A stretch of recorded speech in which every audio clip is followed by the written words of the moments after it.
ஈஸியாக இருக்கும்னு.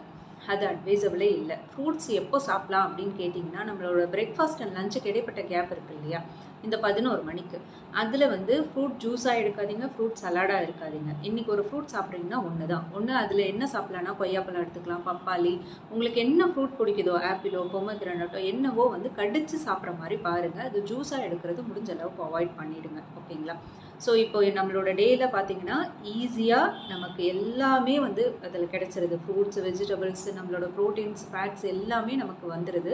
ஸோ இந்த மாதிரி ஒரு டயட் நான் ஃபாலோ பண்ணிட்டு இருந்தேன்னா கண்டிப்பாக எனக்கு வந்து வெயிட் லாஸும் எனக்கு பார்க்க முடியும், அதே சமயம் ஹெல்த்தியாகவும் இருக்க முடியும். இப்போ இது பண்ணுறதுனால மட்டும் வெயிட் லாஸ் ஆகிடும்னு நான் சொல்லலை. இது கன்சிஸ்டண்ட்டாக பண்ண ஆரம்பிங்க.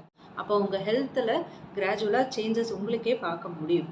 இது ஈஸியான மெத்தடும் கூட. ஸோ முடிஞ்ச அளவுக்கு இந்த இன்ஃபர்மேஷனை எல்லாருக்கும் ஷேர் பண்ணுங்கள். நம்மளோட சேனலை சப்ஸ்கிரைப் பண்ண மறக்காதீங்க. எனக்கு பர்சனலாக எனக்கு ஏதாவது